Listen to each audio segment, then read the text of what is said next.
WMU Wrestling Club with Darren and Brett. Hi, welcome to ChocoPro. Thank you very much. Press play. There's the magic finger. Pressing down. Yeah. The Wrestling Club with Darren and Brett. We've got a show that you'll never forget. Greetings, Grapple fans, and welcome to WFMU's Wrestling Club, the only space that's safe for all wrestling fans, whether you're casual, lapsed, obsessed, or ashamed. My name's Darren Maybe, and I'm broadcasting from Jersey City, New Jersey, where tonight Wrestling Club has an excellent episode planned for you. We're going to talk a little bit about the news. We're going to talk a little bit about Conan O'Brien and pro wrestling. And in our main event, we will review the Bruno Sammartino film, Saloonatics, that we mentioned last week. So we got to just get into it. We got a whole lot of show planned for you. Let me introduce you to my tag team partner, coming to us live via satellite from Hollywood, California, the Chucky to my Tommy, Brett Davis. Brett. Is that Rugrats?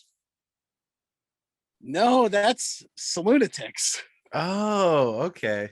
I guess it is. I didn't realize that. You think that's where Rugrats picked the names out of? They're like, boy, we love Quiet Storm. Not the genre, the band. Yeah, well, I believe maybe I don't know. We'd have to ask the creators. We'll get them on the show next week. This week we have Steve DeSiena, who is the utmost authority on bad movies. We looped him in after we discovered the Saloonatics trailer last week and spoke to the creator, who was... Oh. Brett, I believe him. I believed it too.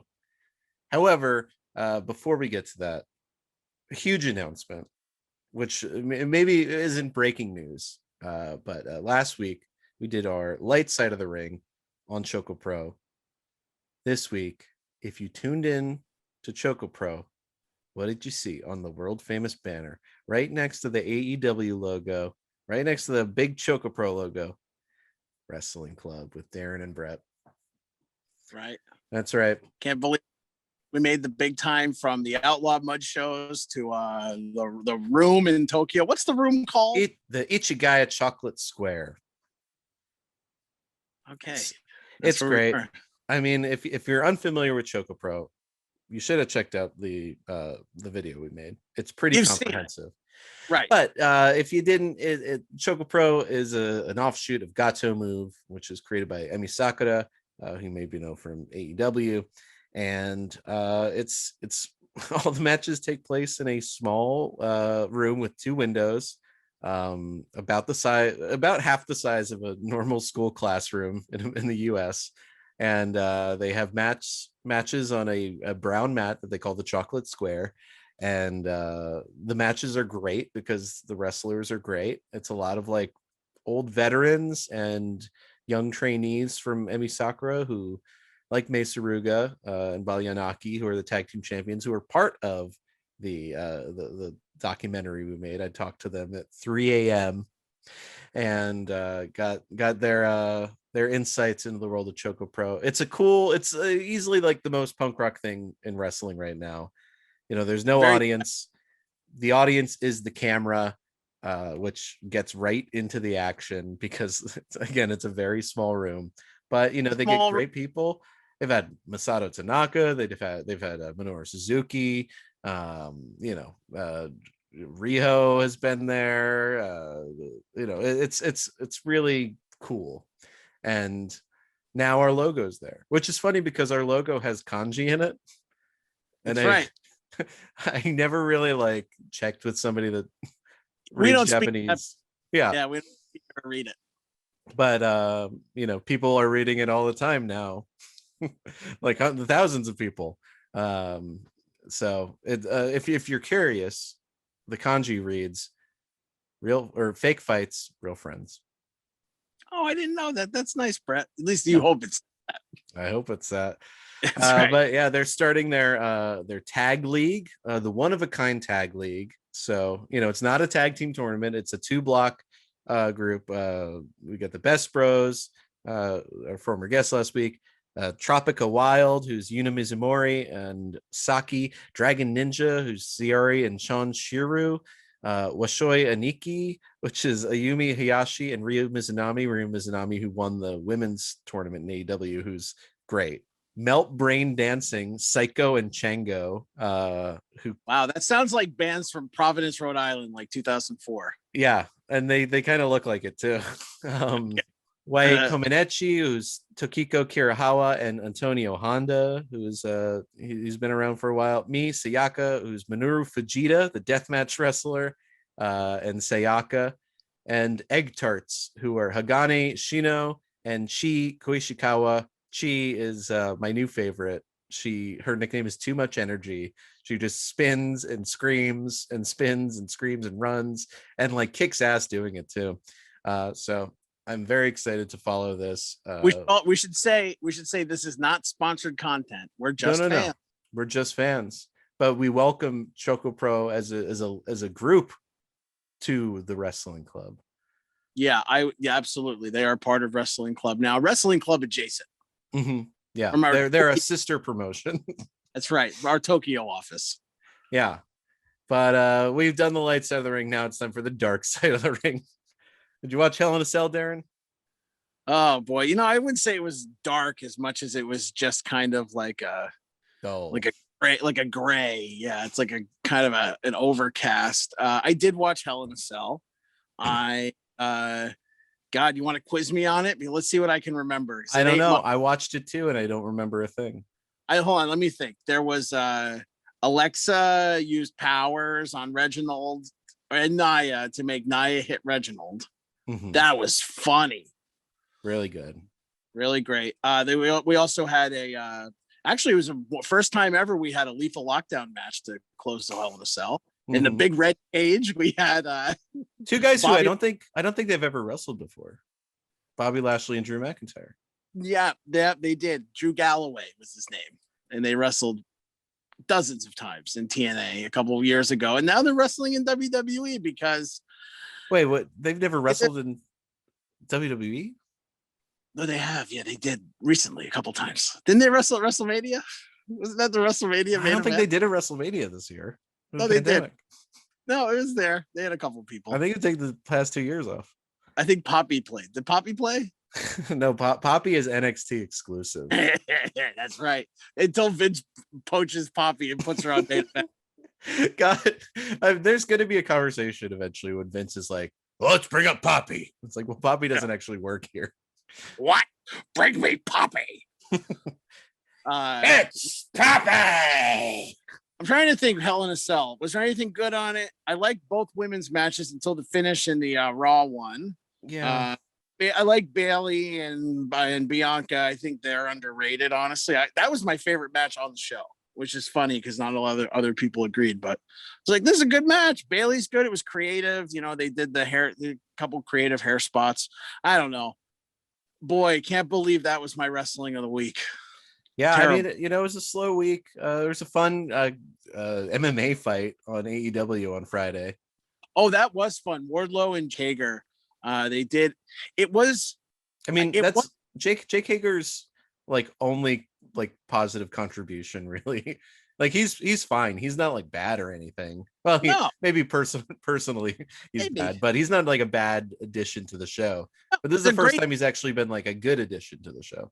Right. I like that match. I mean, it was definitely more blood sport, less UWFI. You know what I mean? Like it was clearly pro wrestling as opposed to like shoot style realistic wrestling. There was a Hurricane Rana. There was, but that was awesome. Wardlow. Cool. Wardlow's cool. Like he's cool. He's good. He's big and like he does cool stuff. I'm hot for Ward. I don't want to say hot for Wardlow. That's not what I meant. Hey, I'll say it. I'm hot for Wardlow. Wardlow's fucking sexy. All right, we at Wrestling Club are hot for Wardlow. But the rest of the Dynamite show, it just seems like it's way too much like Cesar Bononi and fucking Cody's friends. I'm like, I get they're in a holding pattern, but I have very little interest in Dynamite right now. They're in the Friday night video slot. Yeah, it's like a late night Friday show. I don't blame them for throwing the Caesar Bononi's on there and seeing what works. No, I understand it, but as a viewer, it's a little tedious. I'm looking forward to the next month. You know, we got Jungle Boy and Kenny Omega coming up. That's a fun main event. Yeah. I want to see I want to see fans. I'm ready for fans. I feel like wrestling right now is very much in this. Every week I'm like, okay, we're 1 week closer to seeing how people react to Alexa Bliss and superhero Nikki Cross and all these weird things that they're trying to do in WWE that maybe reeks of a little desperation. I'm just saying. I don't know. I will say this. AEW's holding pattern is infinitely more interesting than WWE's. Oh yeah. I mean, AEW's holding pattern is just NXT. You know, it's like here's a cycle of new guys, some familiar faces, but they're like, you know, and you know, cage matches and stuff. They're still kind of hot shotting when they're doing their holding pattern. WWE is their holding pattern is the most forgettable wrestling you've ever seen in your life. It's not a holding pattern, it's like a slow sinking. Yeah. It's very boring. I'm not interested in anybody. I'm so cold for WWE right now. Hell in a Cell was bad. Money in the Bank. I know they did a couple surprise wins. I guess Ricochet won, and there was another one I forget. Which makes sense. You know, their business isn't great. They're not really selling a lot of tickets now that they're putting tickets on sale. They got SummerSlam coming up in a big stadium. John Cena's on the Tonight Show, giving the winky eye. We'll see what happens. But, you know, John Cena will come back. He'll do a couple poopy jokes to the tribal chief. And and Roman will make some hair jokes about his hair, because now WWE is investing in comedy. You know, they got all these new writers that are all these comedians that don't know anything about wrestling. So which is not their fault. It is not the writer's fault. Yeah. It is the wrestling fans on Twitter. I was like, I could look, but I don't need to. But I looked, and it's like, it's just like the worst cretins. It's not these. These are very talented people that most of them I know personally. Sure. But you know, if I got hired to write for UFC tomorrow, they don't have writers. That's real. What? No, it'd be more like if I got hired to write for SNL. It ain't gonna work. Have I told jokes in my life a couple times? Am I a comedy writer? No, not by trade. Mm-hmm. No, but I guess that's what they're gonna try. You know, this is what they're gonna try to do. I think, you know, all these new writers are hiring. I wish them well. I hope it works out. They're not the problem, though. Rent. This is my advice to them. Rent. Don't buy. Yeah, I don't think they are. Like, you know, they're good writers. You know, maybe they're not wrestling people. But they don't work at a place that has good writing. They can't recognize it. There's no recommend. You know, what is good writing in WWE? What is the best writing in WWE off the top of your head? I mean, like the most vocal person that's talked about is like Freddie Prinze Jr. Who was like, hey, I want to do character Bibles and I want to do like acting classes and stuff. And they were all just like, this stupid Hollywood guy. But that's what they used to do. I mean, who was the guy when the Vince Russo left? Was it Brian Gewirtz, who was like, I'm going to sit here. We're going to have a big, literally just what every other show does, right? Going to have a big board with some Post-it notes, and we're going to figure out, you know, how all these stories work together. And we're going to write a show that way. And you look at that era of WWF and it's pretty good. It makes sense. Storylines are interesting. A lot of new characters are introduced, characters that 20 years later you remember. I saw a meme. I saw a meme on the internet. I don't know if it was a meme, but it was like there's a picture of the SmackDown. It was the roster from the 2007 or 2008 draft. I think it was the 2008 draft. And they were literally like, there's this one square. No one knows who it is. It's just a mystery person. But that's what we're going to be. When we look at the roster from 2017 or 2018, we look at that roster in 10 years, are going to be like, how did, you know, Tony Nese was in WWE for 15 years? How did that happen? I thought he was just a new guy AEW brought in. He was great. That's the thing. Like, if there's a pipeline at AEW, and like, you know, you could get, you know, all these, you know, Cesar Bononi, say what you will, but like, for every Cesar Bononi, there's a Ty Conti. They Yeah. were like partners in NXT, and it's like, Right. He But became great, and he could become great. He's definitely more entertaining in the what are they? What's their group called? Oh, I forget. Peter Avalon's like wingmen, yeah, the wingmen. Right. So, Yeah. it's something. Yeah. Yeah, they try things and they're not as embarrassing as the things WWE tries to. But speaking of embarrassing, Drake Wirtz is very active it is social, like local politics.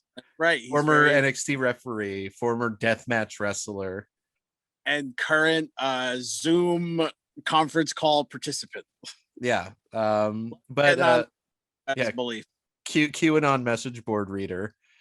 But this week was a little more interesting as he was joined by a fellow believer, a true believer in Joey Janela. Excuse me, please stop disrupting. His time is not up. And if you guys could stop talking over there, it's hard to hear. Sir. Excuse me. Sir, disrupting the meeting is a violation of policy. Consider this your warning. That's a warning.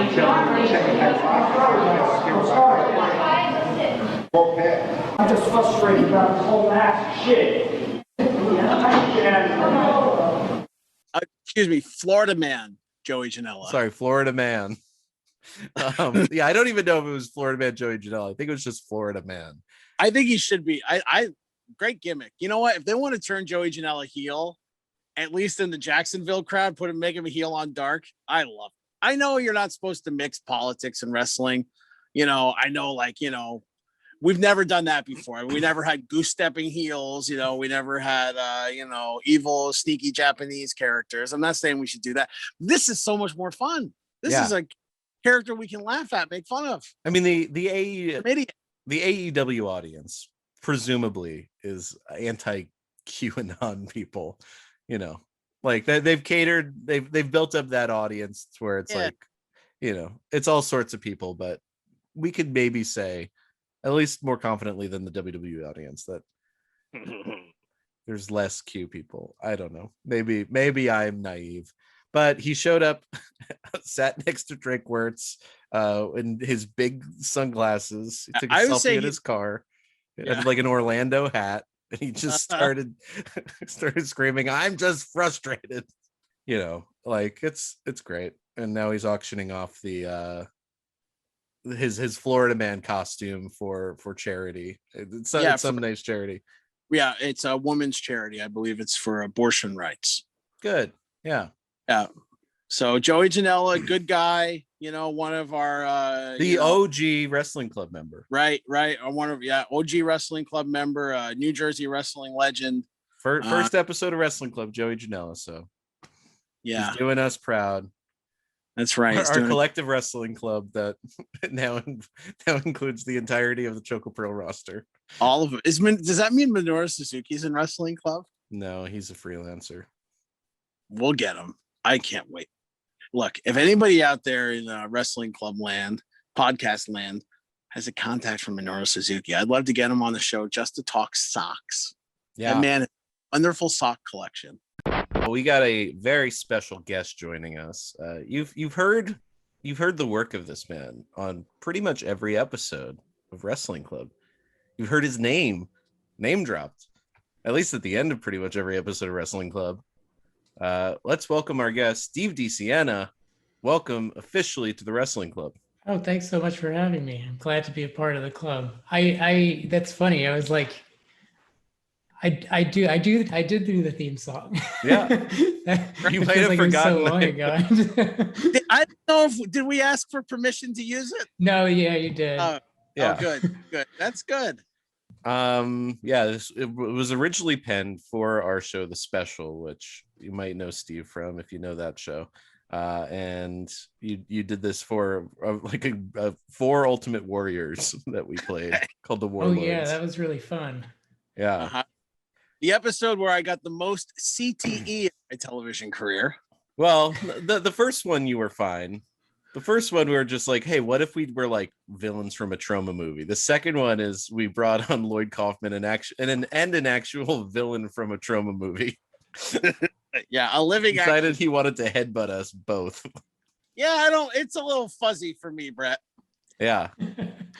Yeah, I'll throw the video in there. Just we're talking about Conan. Steve, are you a Conan head? I love Conan. Mm-hmm. I did not have TBS in the entire run, but I love watching the clips. Yeah, I admittedly same, but I think you don't need to. I started watching when it went to TBS. Yeah. Yeah. I think you could be a obsessive Conan fan and have not watched any of the TBS run. Because there's still another like 10 years, 15. A whole encyclopedia. Most of his career has been spent on TBS on cable. It's kind of like Sting. Like most of his career was in TNA. But remember that? Yeah. Well, I'll have more to say about this because I think I might be penning an article about it. But But yeah, I just wanted to play some of my favorite Conan wrestling clips, and this barely scratches the surface. Like there's like Triple H, The Rock, Steve Austin, like Fabulous Moolah and Mae Young were on it. like so many weird deep cuts, like Sheamus and The Miz were always on it. CM Punk, John Cena, it started in 1993 and has been on since, and they've always welcomed wrestling and treated it with like some level of respect, which I think is key to making like a wrestling bit work, at least from a wrestling fan perspective. And the zaniness of wrestling often matches Conan. I don't think he does as good of a job as Regis did or as Arsenio did, because he's not like a big fan himself, but he's the best interviewer. So I thought I'd share some of my favorite clips, and usually when we share clips it's to eviscerate them on the show, but this is probably just going to be us going, yeah, that's really nice. So let's start out. We got our first clip. This is a more recent one, and somebody that we were talking about very recently on the show, Cassandro. They did a bit in Mexico where they learned lucha libre, and it was just a fun little bit. So let's take a look. I want to participate. I want to become a luchador. So I'm asking a terrific luchador, Cassandro, to help me out. Cassandro, thank you so much. If I'm unmasked, then my career is over. Well, if you're cute, you can get a second breath of air. You say if you're cute. Imagine my mask was pulled off and this face is revealed. Is my career over? Ooh la la. Oh my goodness gracious. Behold, El Gallo Loco. In Mexico, he's El Bebe Malo.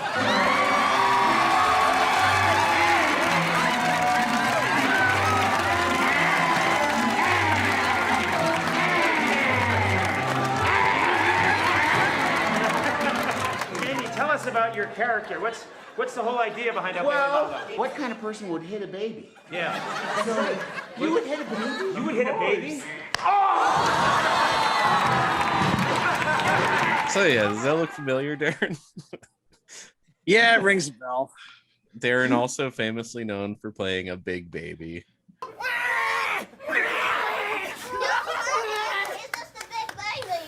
Oh, he's got a fucking boner. He's got a fucking boner. Touch it. Touch it. Touch it. Touch my boner. Touch it. Touch it. Touch it. Touch it. Touch it. Touch it. Touch it. Touch it. Touch it. Touch it. That baby got a boner. Big baby, no. Biggest hit on YouTube. That's what and And the number of message boards, apparently. Oh yeah, which ones? Like the comedy ones? It's private. Yeah, there's definitely a bit of levity to some of the posts, but no, I think mostly it's a very serious matter. Yeah, that's fair. Well, yeah, that's just nice. It's funny. I don't know. I like it. Any thoughts? I think there's like almost Andy did a good job. Conan did a good job. Yeah. The funny thing about No, keep going. Yeah, the funny thing about Andy Richter is that he is actually a legitimate wrestling fan. I think he was one of, like at least in the 90s, he was a subscriber to The Observer. Yeah. He, like clearly, like when there's a wrestler on, like he knows a little bit more about what's going on than Conan. And he was famously in the Miss Royal Rumble bikini contest as a judge. As a judge, right? Yeah. Oh, that was a real scandalous event. So, Steve, I don't know if you're familiar with the Miss Royal Rumble pageant. It was won by, it was won by the 80-year-old Mae Young, who flashed comically large breasts. They were like kind of comically large and also kind of like a Christmas stocking. Yeah. But also like little bit like raisins. Look kind of like large raisins. Like those golden. What era was this? Like much older Mae Young? This is like how recent is mean, young Mae Young is about 1953. Right. But I mean, like I'm talking difference between like 90s and 2012. Yeah, she's as old as she will ever be in 99 or 2000 is when they do it in January 2000. Okay, all right. She's a senior at this point in her life. Right. Yeah, it's about the same Mae Young in 2012. But Andy Richter loves wrestling, and speaking of old wrestlers, here is him at Cauliflower Alley, which is the big wrestling reunion, at least back in the 90s. So let's for the old timers. Conan, I'm here at the Jetport Holiday Inn in Elizabeth, New Jersey, for the annual meeting of the Cauliflower Alley Club, an informal gathering of retired professional wrestlers. I'm here tonight to get the professional wrestling community's take on the upcoming presidential election. The most beautiful thing about this whole thing is that you meet all the wonderful people in this place. But when the time comes, and when the re-election comes, it'll only make it a much more better spirit for everybody that's here. For all of us that want to know what's going on, the most beautiful thing to me is that I love it and I'm enjoying it. And that's why I'm here talking to beautiful people like this and you wonderful people out in TV land. This is one of the greatest things at all times, first time that we all involved in it. It makes it all together. It takes all of us. It takes all of us to make this.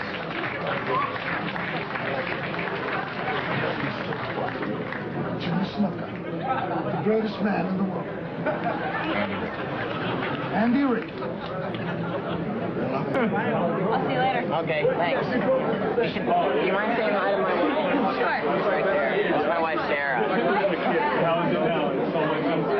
My wife's a fan of Sonny, so we're finished. We're leaving. You're leaving? Yeah. What do you mean you're leaving? I don't care. I'm not ready to leave. Who's not leaving? I'm right here. I'm just starting. What do you mean you're leaving? I'm not leaving. Who's not leaving? I'm staying right here. We gotta go. You gotta go. I don't have to go. No, you don't have to go. I'm sitting right here with Luther's. I'm sitting here with Freddie Blassie. I'm sitting here with Vince McMahon. I'm saying, hey, Vince. So yeah, speaking of CTE, Well, a lot of it in that clip. Captain Lou would have fit in on Conan's show. He could have been a regular. Oh, absolutely. I'm surprised he wasn't a regular. I mean, he was busy. Not so sure about Superfly though. Superfly shouldn't be a regular anywhere. He's a danger. Superfly Snuka is a legendary wrestler, despite being a murderer. Yep. He actually had great success after he murdered.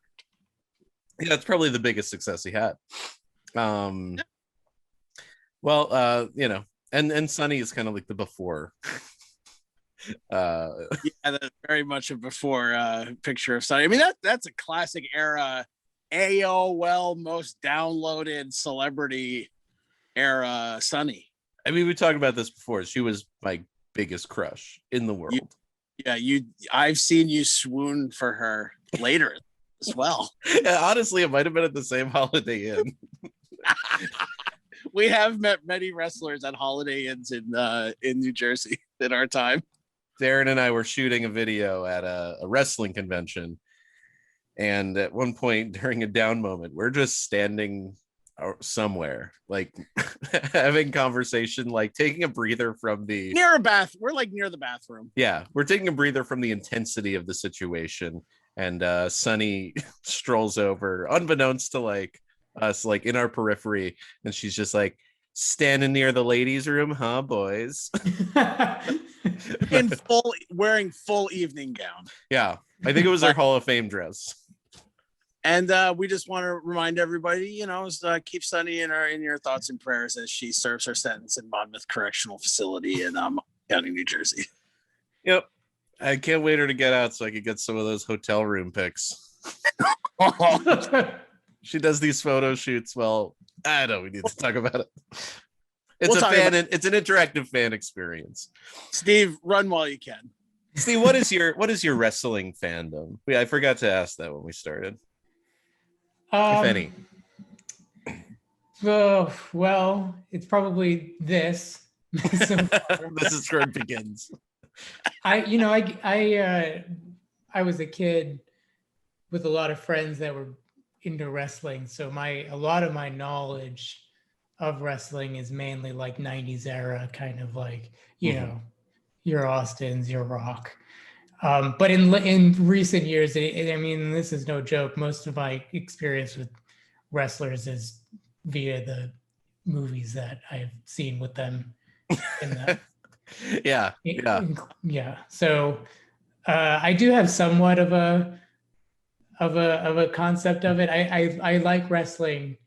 I like it as like because these are like actors, like I feel like a lot of them, this was the thing that they did, and some of them wanted to do other things, kind of like Michael Jordan going to play baseball or something, and some of them weren't particularly great at acting outside of wrestling, and some of them were. So I kind of like, it's always fun to see. I actually watched,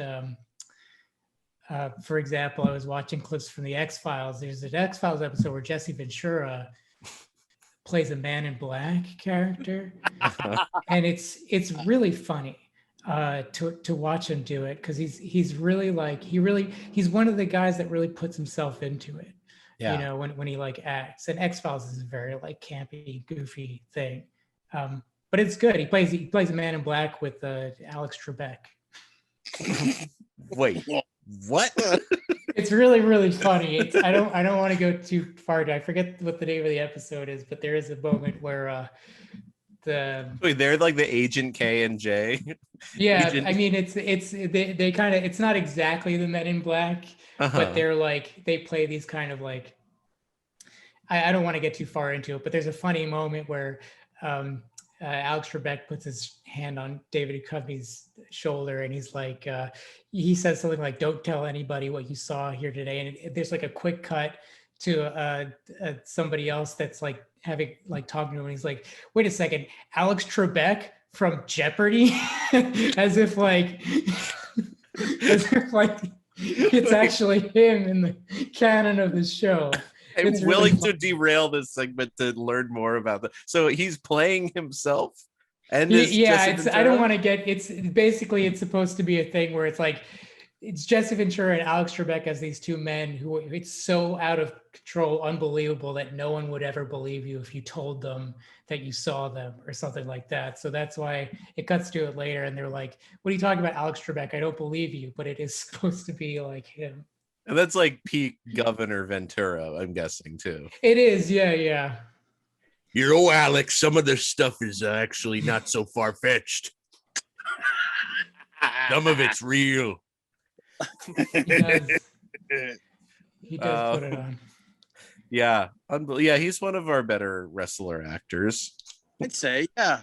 He's done a few things. Yeah, bar's not super high, but yeah. Also, Alex Trebek, former WrestleMania guest interviewer. Guest ring announcer. Maybe that's where they met. Yeah. So it's a good. I'm glad you brought up that wrestlers are actors, and they're. I've always said, like, even if you don't like the wrestling part of it, I think there are a lot of people whose interests like run so close to it that I think they would appreciate some of the character work at the very least. Yeah. And this is my favorite instance of it because the unflappable Conan O'Brien, I feel like he does get a little thrown by this, or maybe very thrown. And I should mention there is like some 1996 era gay panic to it, but it's like, but that was part of the character as well. It was part of the character, and that's also why it was so funny. Yeah, that's and also like I wouldn't call what Goldust does exactly gay panic. I think it's like there's a level of I'll just play the clip. Okay, just play it. Goldust with his director, Marlena.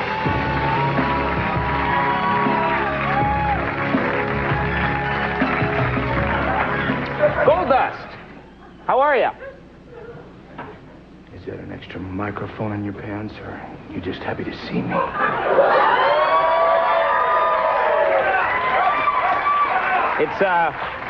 It's actually a microphone. Now, extreme close-up, please. My training comes from a deep, dark, dirty place. A place I like to refer to as my back lot. And maybe you, Mr. Barbarian, would like to stick your head inside and take a good, long look around. Andy, how you doing over there? You all right, Andy? I'm doing great. Yeah? Yeah. What are you doing later tonight, Andy? You going to a movie or something with the wife? No, I think Goldust and I are going to go out and... Okay!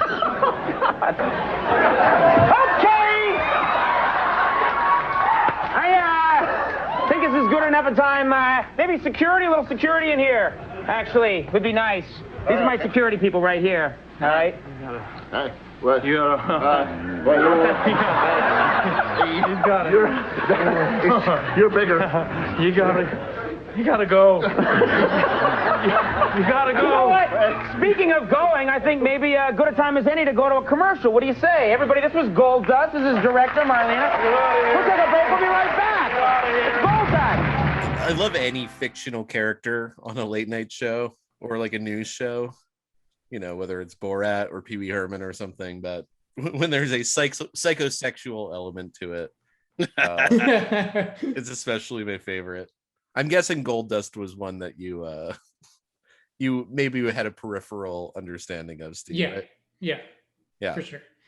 I was gonna say that. I mean, that really does lend itself beyond the normal like odd character on your late night show. I mean, you're bringing in a world of like such extreme theatrics and also violence in like an element of violence into the show beyond like Borat or Pee Wee Herman or something like that. It's like, what's gonna happen? Is he gonna Yeah. I think we'll definitely be talking about Arsenio pretty soon, at least in our year in reviews, Darren. And Arsenio is really great because his would often end with like some threat of real violence. Like he says the wrong thing to Macho Man and he flies off the handle and he starts throwing things, or like somebody gets mad at Ultimate Warrior and he starts like throwing couches. So it is an anarchic element that we've definitely used in our comedy, Darren. That's true. Yeah. But let's take one more look. Here's a little potpourri of Conan guests. Is your action figure a guy?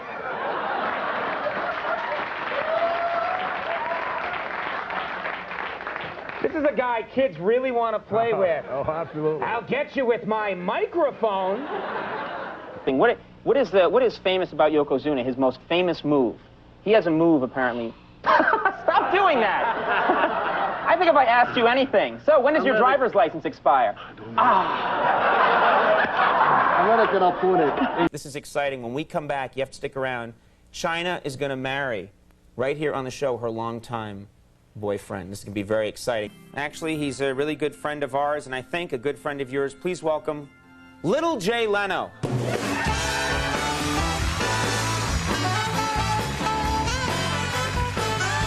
By the power vested in me. No! No! No! Oh my God! It's little Larry King. Take a firm hold on a little bit. Yeah, about like that. So like that, and you go like what? Right.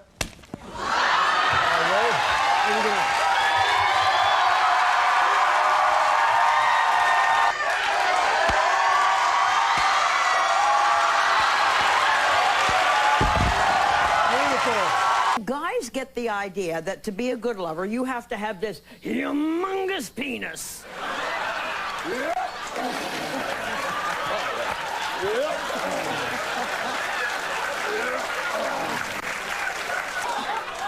This is called the accommodator.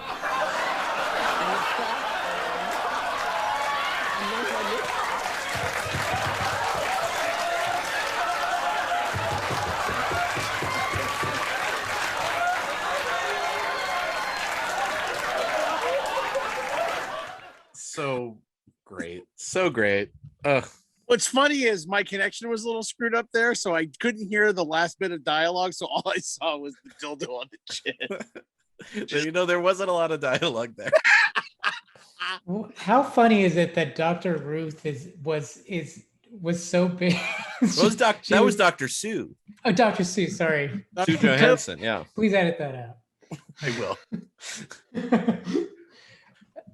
But Vince McMahon, his talk show appearances are either stilted and awkward, or he leans in too close to the interviewer's face and yells at them. Pilot.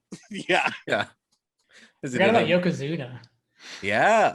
I mean, that's the oldest one, I think. That's a weird one, because that's got to be the oldest one, because by July of 1993, Yokozuna had Jim Cornette as his manager, and you would have had Jim Cornette on the TV show. I mean, Jim Cornette was on Regis, so that had to be. When did Conan start? May of 93? Yeah, I think in that one they're plugging Survivor Series, but so maybe maybe they just didn't want Jim Cornette's energy on Conan, which I don't blame them for. Mr. Fuji's a much better foil for Conan, because he's like an old movie villain. A racist movie villain. That's right. But just it's so funny. Well, I wanted to have some good stuff, because I subjected Steve to the bad stuff. Last week we talked about the trailer for Saloonatics, and Darren, you can attest, we were so excited about this trailer. You know, we've been excited about it for a long time, ever since we stumbled upon it, and we never thought we'd see the real film week, because the director answered our call. His phone number is in the trailer. He answered our call while he was drinking at what I assume is the bar from the film. Yes, it absolutely was. I don't need any more context clues. That's the same bar. Yep. So I'm very excited to watch it, and now I watched it right before we started recording. I'm tired. Did you? So you talked to John Russo? We talked to, I believe it was John Russo. Did you guys talk about who he was last week? We don't know. No, we did. Darren. He's the writer of like all of the Night of the Living Dead movies. Oh, that's right. Just the first like 2 or 3 or something All like right, that. yeah. But he didn't write but he wrote the first one, you know. Yeah, I mean it's huge. He peaked early. Yeah.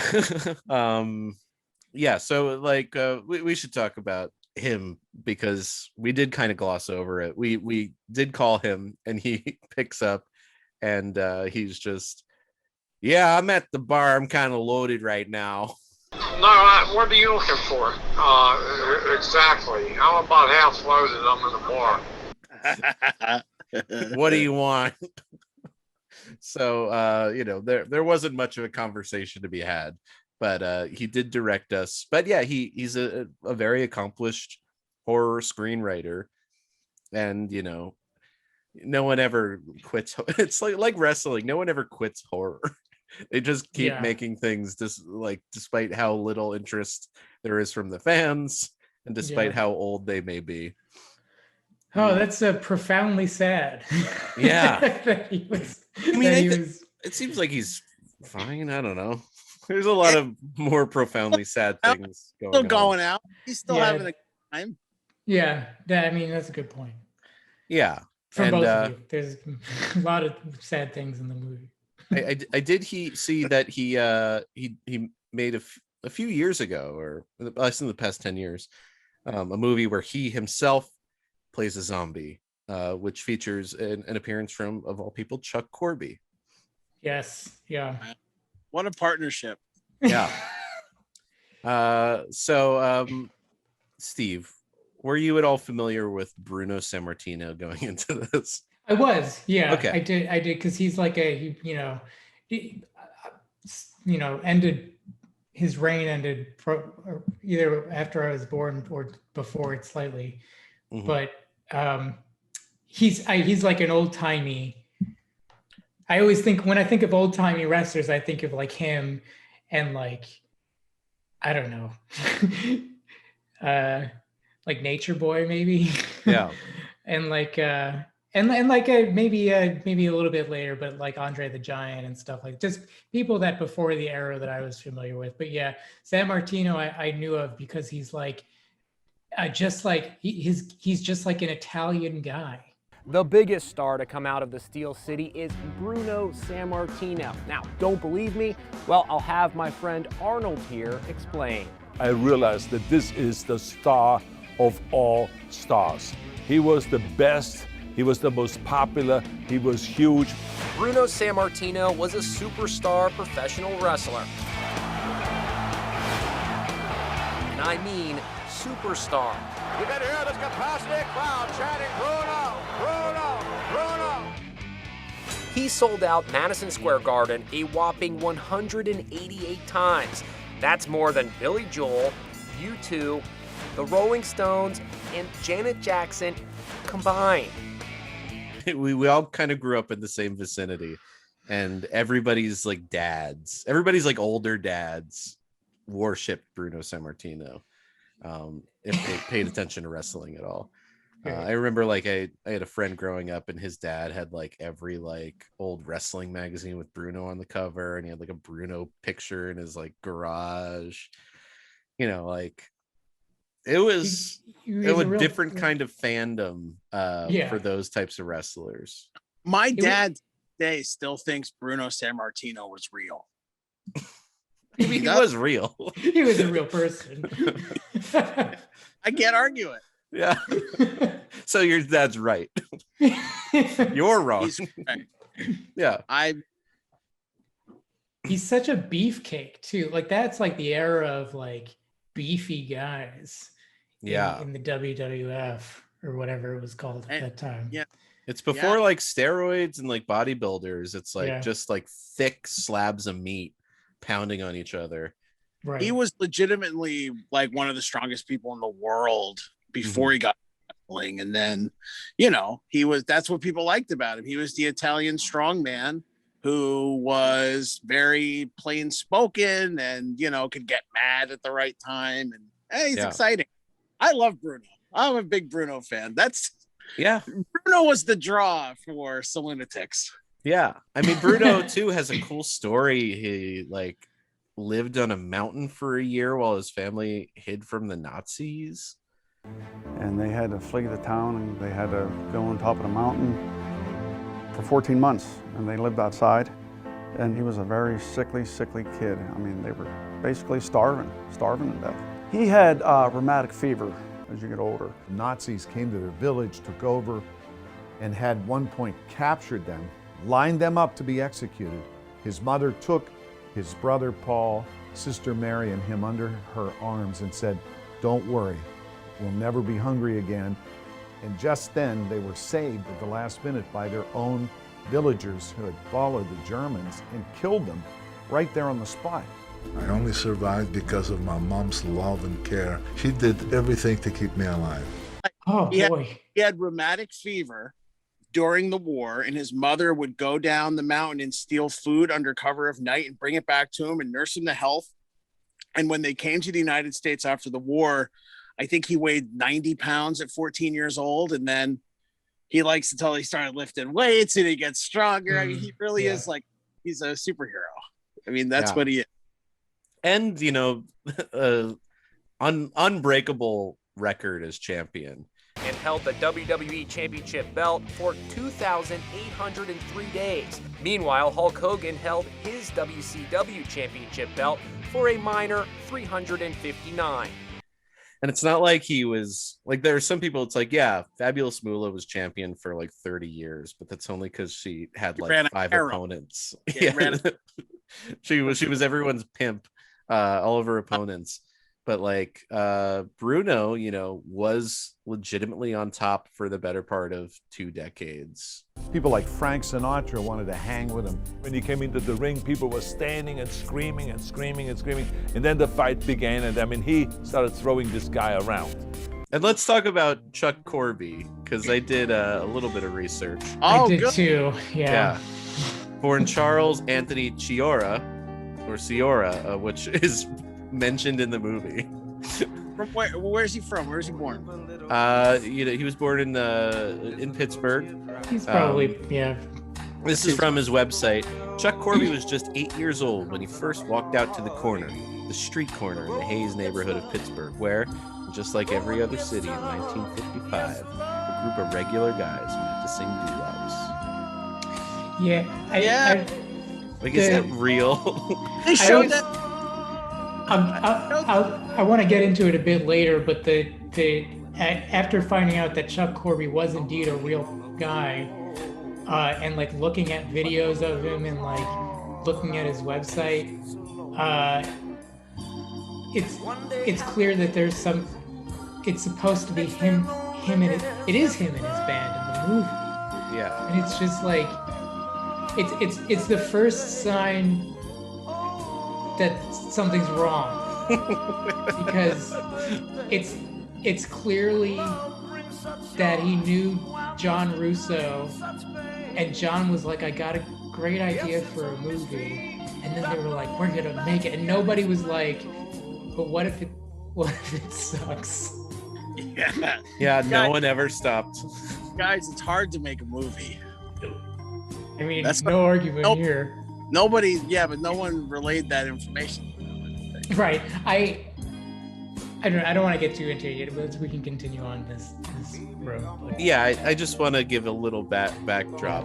At the ripe old age of 13, Corby saved up a little money and recorded a one-off record at George Hyde's downtown studio, and he walked that record right into Porky Chedwick's studio, WAMO in Homestead, and the Platter Push Papa liked what he heard and referred him to Joe Averback at Phoebe Records, and Corby's music career was launched. And then he allegedly wrote songs for Little Milton, Jerry Butler, the Del Vikings, the Platters, George Benson, the Drifters, the Jive Five, the Spinners, the OJs, Eddie Holman, J.J. Jackson, Jimmy Ruffin, Gary Puckett, Little Anthony, the Chiffons, Chubby Checker, Harold Belvin, Gary U.S. Bonds, Edward Starr, Joey D and the Starlighters, Lou Rawls, Major Harris, the Marcells, the Del Vikings, Lee Holidays, James Brown, the Jaggers, Healy Smith. James Brown really burying the lead there. Yeah, right. It must not have counted. It's kind of like how I've appeared on the Tonight Show. Yeah. Yeah, those are the people he shared the stage with, I guess. But yeah, that makes sense. And of course, he shared the stage with his mentor and idol, Jimmy Beaumont of the Skyliners, greatest lead singer of all time. He, I believe he's still alive. It does sound like he had an interesting life. Absolutely, yeah. He does not have a Wikipedia entry, which I was dismayed. You know what it is? It's like he's a big fish in a small pond. Like that's his life, and he's traveled the world and stuff. And I'm sure, like at least America. At one point, I read that he's toured all of the Holiday Inn circuits and the Mafia circuits. So maybe we need to be careful about what we say about. Sure. Did say in the movie he's played all the major resorts in the United States. Yeah, and pretty good. He's talented. We'll get to that later. Like he's a good singer. What do you have any, Darren? I know you've dipped your toe into the doo-wop. Bop bop bop bop. Okay, I guess I misheard. This. The music he's making, it ain't Quiet Storm. Not sure why the band's called Quiet Storm. Doesn't match. Also, his voice does not match the face. There's a lot of things don't add up with Chuck. But the music is not half bad. It's pretty good. It's okay. It's not bad. It's Casio Soul. It's white Casio Soul. What about the one song that for some reason has a vocoder or like broken auto tune on it? Yes, I noticed that too. I forget which song it was. It wasn't one of his songs. It was It was one he was singing. It was just they were singing it during the, they were singing it at the club or wherever they were, and there was action going on, and then all of a sudden you hear an auto tune, like a pitch shift on the auto tune. Real quick. And for the listening audience, Steve and Darren too, you're both accomplished musicians. You know what you're talking about. I don't know. Some of this stuff sounded like, especially towards the end, it felt like the scoring sounded like Castlevania or something. I had a lot of thoughts about the score. Yeah. Well, I don't want to get ahead of myself, but let's jump into this movie. Yeah. So we start out. This is the scene that we previewed last week. That has the young Chuck Corby in Quiet Storm, played by his son or grandson, Chucky. Wow. It's the most 2002 looking little fuckers. I want to say, you know what? Like it looks exactly like this band that played a Battle of the Bands at my school that covered Lit, and they dressed up like Lit, and that's exactly what they looked like. Like I don't want to say their name was Lit Cherry, but it could have been. Okay. Yeah, it's just a bunch of 13-year-olds in like the baggiest jeans. And the lip syncing that they're doing is he's literally just speaking the lyrics. I didn't understand until they explicitly cut to a part where the lip syncing kind of synced up. That it was supposed to be them singing. Because I still don't really know if it is, but it was clearly an adult singing the song. So I think they were probably trying to show like this is him as a kid or something. See, I think they used the recording because it said he started when he was 13. So this could be a recording. Was not 13. But yeah, he's lip syncing maybe a 13-year-old Chuck Corby. But 13-year-old Chuck Corby sounded good. Yeah. Why is the band singing behind a steel mill? Yeah, it's Pittsburgh. Yeah, that's where they perform. They don't have homes there. Yeah. And the audience, I mean, we could talk more about. I feel like every music scene just has the best audience. This audience was about 4 or 5 gentlemen in their 60s and 70s that like steel workers tolerating. Yes, apparently steel workers that did not have a pension. They lost the pension. They didn't get in the union, and they worked till they died. But luckily, little Chucky was there to entertain them. Yeah, none of this looked like the 60s. But then it says 35 years later, so it's like, Yeah. is this in the future? That is in the future. There's literally a calendar that says 2009. At some point in the movie, there's a quick shot of it. Oh, I gotta go back and rewatch this movie. Yeah, Really? Yeah. Let's pause. Let's reconvene in two long hours.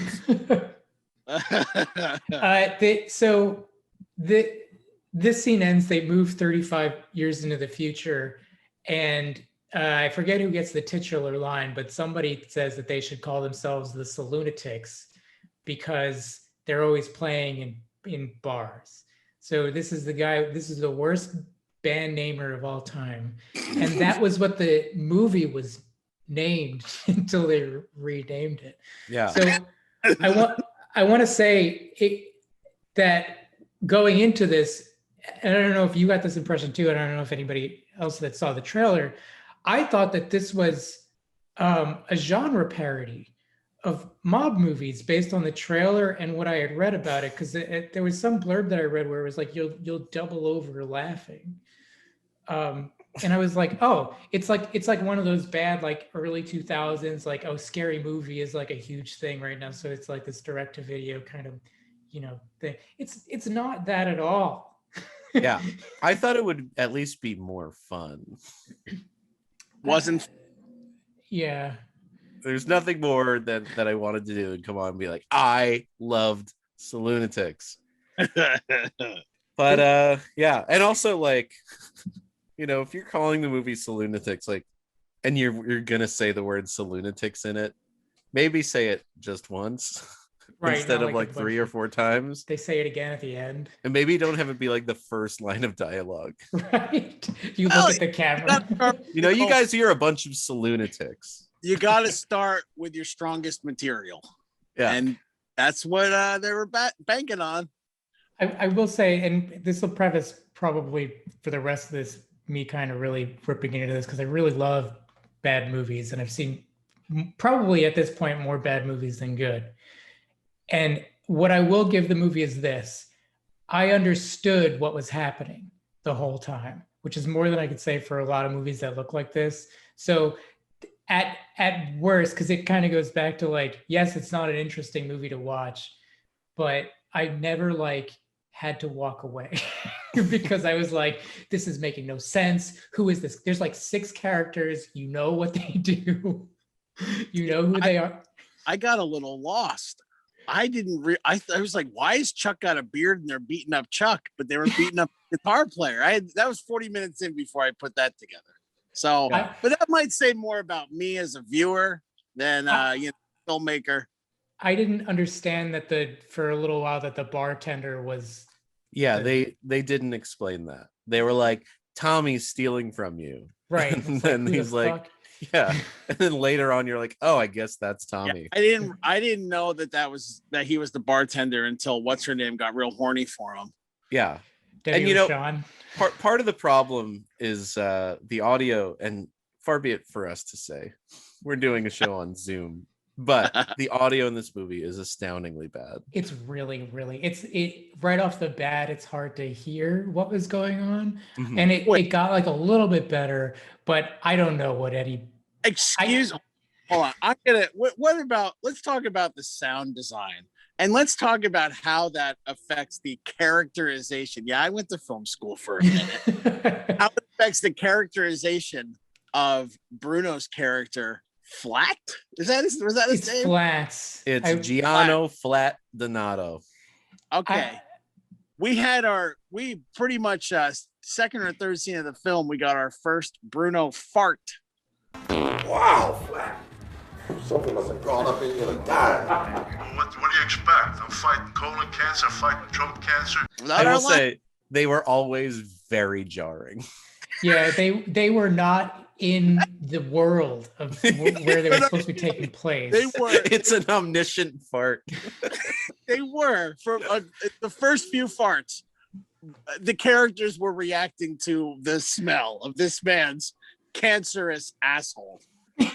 And then all of a sudden, and then later on, they all got used to it. They were like, well, it's just all Bruno Martin again.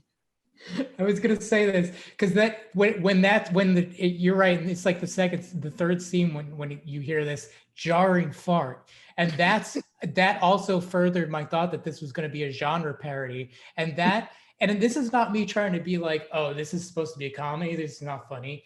There's no comedy in it. There's no but there's farting. And you know what? It really reminded me of. Have you ever seen the Wet Hot American Summer DVD? No. They have a version of the movie that they just add farts into like every scene.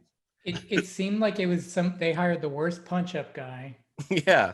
That they were like, but the thing is, because they react to it in the movie, it's clear that it was supposed to be tied directly to this character's trait.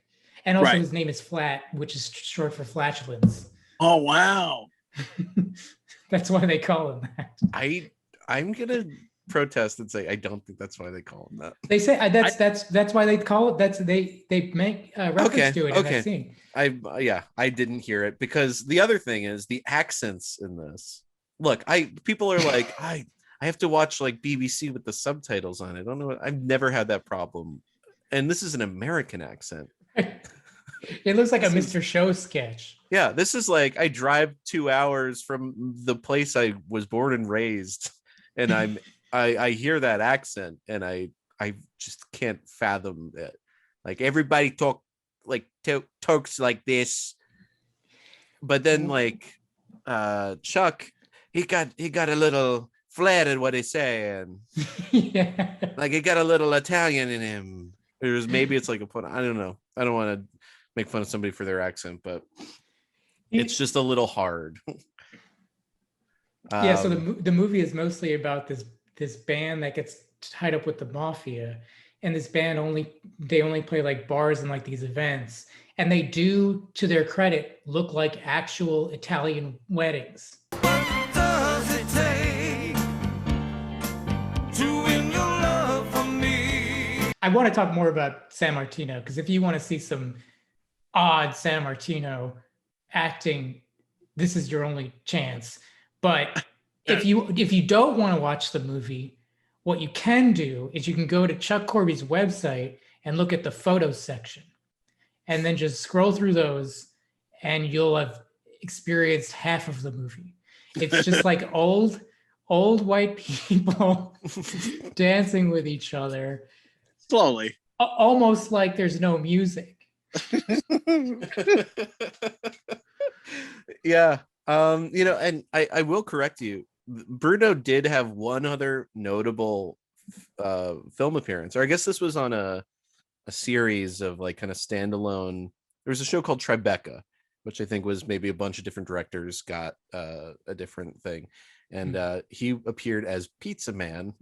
Hello. You ordered 2 pies? Yeah.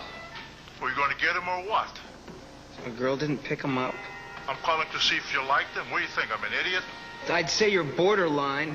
What do you mean? You going to come and pay for these pies, or am I going to come over there and shove them down your throat? Shove this, bonehead. Alongside, and get this cast, Joe Morton, who is like from Brother from Another Planet, and like, you've seen in a million things.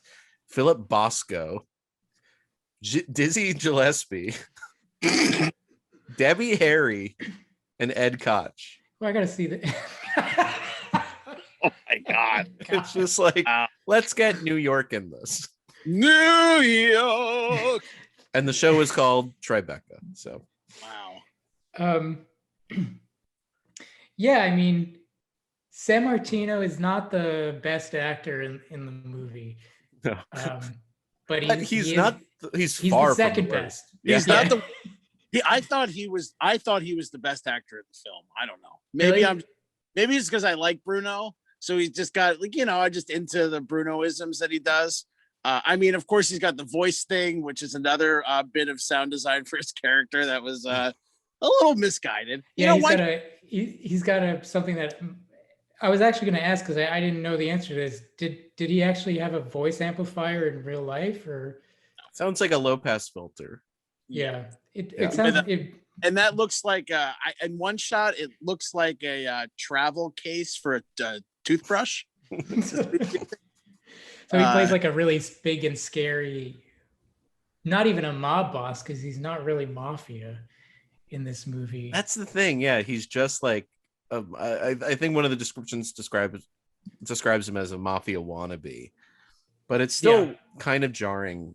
Bruno Sammartino, maybe wrestling's ultimate babyface, like has never turned heel, like kind of lived by the credo, you know, and was one of the WWF's biggest detractors in like the 90s and 2000s because he was like, you know, sex and violence and Vince McMahon is a con man, and he's absolutely right with like all of it, and like didn't make peace with it until like, you know, much later in his life, and like kind of came back in the fold.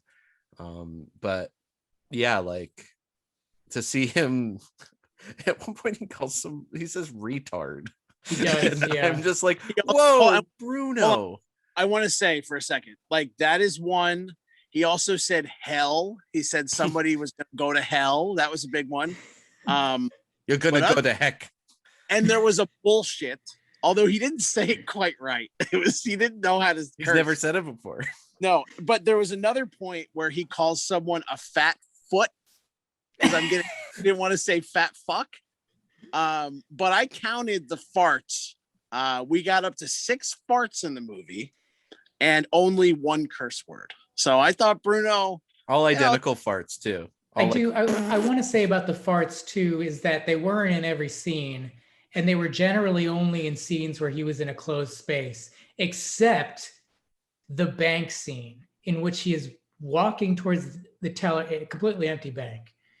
He's walking towards the teller and he farts, and nobody reacts to it. You are in a bank. That's because he's with his right hand men. All right, Bones and Mace. From Retribution. There's literally like a wrestler right now named Mace, and the joke is that he's got the worst name. Yeah. I mean, I don't know who's more intimidating, the WWE Mace or the Saloonatics Mace. Saloonatics Mace by far. It's that hammer and that hat. Like WWE Mace is just like a big athletic guy. This guy, if I saw him like coming at me with his hammer and his mustache, oh boy. Can we talk about his hat? Yeah, what was going on there? Oh, Mace's hat? You think he brought that to set on his own? You think that was his own little thing? Like, hey guys, I know you want me to play Italian. I don't want to sell this movie too short, but I would imagine there was no wardrobe. Yeah. You could tell from the 60s scene. Yeah. We also get to meet our lovers of the film, Vito and Janelle. Yes. This had very like The Room vibes for me. It did. It's like, I don't care about these people. They're not really that crucial to the plot. They're not. And in fact, it ends on a happy note for them. Yeah. Like Janelle has a shoplifting problem, or she's stealing from her store or something. That wasn't totally clear. Victor's like, or sorry, Vito, not Victor. That's another thing in a movie. It's like, hi, what's your name? Victor. Oh, there's Vito. Right. Oh yeah, I also go by Vito. Right.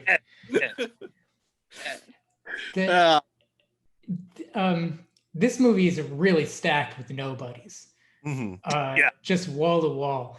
But it does kind of play back to what I said earlier about, like, you know, maybe John Russo picked up the phone and maybe Bruno Sammartino knew him and was like, oh, sure, I'll do your movie or whatever. Because he has Debbie Rochon in the movie. And I don't know, Debbie Rochon plays Chuck Corby's much younger wife. Mm-hmm. And she's like, if you look her up, she's in a lot of trauma movies. I've seen her in a bunch of trauma films, but she's also like still a working like indie horror actress, and she's good. I think she's the best part of this movie, and she's really unpleasant. Yeah. So mean. When Chuck takes her to see his father, who's in a nursing home and had a stroke, and she's just like, I hate it. I can't remember the Right, exact. yeah. We'll get to that. Yeah. let's not screw up the timeline here, because Yeah. we've got the first attack by Mason Bones. They attack Tommy, I guess. I believe it's Tommy. Yeah. Who's the guitar, very weird looking. Yes. Like, I can't really say why. It's kind of like when, you know what it looked like when when Hulk Hogan like had to shave off his trademark handlebar mustache, which he would supplant with like stubble that was often, I guess, like face paint to make it darker. There were times when he just didn't have the mustache. He was filming a movie or something, so it looked like he painted a beard on his face, and Tommy had that same look. Yeah, it was very rug-like. Yeah. I also took down a line. He says, "I tried to have toast for breakfast. All the bread been growing green mold." Yeah. I like and it. I can't because do the Pittsburgh accent. I'm sorry. I tried. that is an odd scene, because he does set up earlier that like he has a kid, and all the women in this movie, almost all of them are vapid, and they've all like cheated and stolen, and so he's left alone with his kid. The only time we ever see that is that he's longingly, I guess he has a clear shot from his house to the schoolyard, and so you briefly see some kids playing, and then that's it. It doesn't even matter what happens to him. Yeah. Like the acting in this scene was so bad that I was like, this dog's pretty good. The dog like knows when to run up. But yeah, then we get to the first of like 4 consecutive musical numbers all in the same room. We get they're in tuxedo jackets, like big tuxedo jackets, like weird collarless tuxedo shirts, loose pants that are different color, and then like Chuck Corby has like a brooch on a chain. It's like a weird look. And again, I don't want to poke fun at people, but this is when I really was like, Chuck Corby has a really weird face. He has an interesting look. That's also the scene I wrote down a line, because I was laughing every time he turned around to the saxophonist and said, "Lance gonna blow again for you." That's so funny. That's such a parody of what that kind of thing would be. And then they cut to like a guy like sitting with the saxophone. Yeah, both the saxophonist and the drummer were like equally obese. Yeah. I really like the drummer. The drummer I was a fan of. They look like those Guinness record twins that rode the motorcycles. Like the Pittsburgh version. Yeah, the Humphrey twins. Who are wrestlers too, right? Yeah, Bruno was friends with them. I love the drummer. He always had his black shades on. He was the cool one. Yeah. He's like a little too cool for this movie. He's also the only one that doesn't get any. He doesn't have any story at all. Yeah, right. They don't talk to him. No. Yeah, we know the one is like a notary or something. No, he's like a district judge or something. Yeah, it's like in a strip mall. His like court though.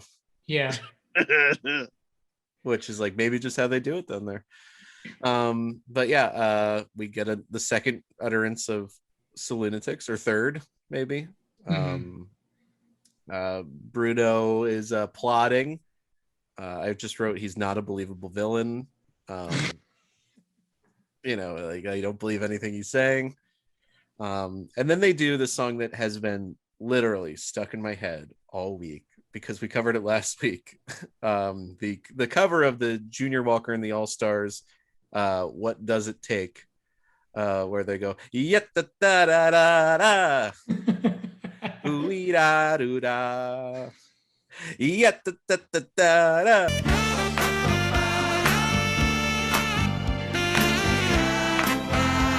Because I love that song, but this version's different.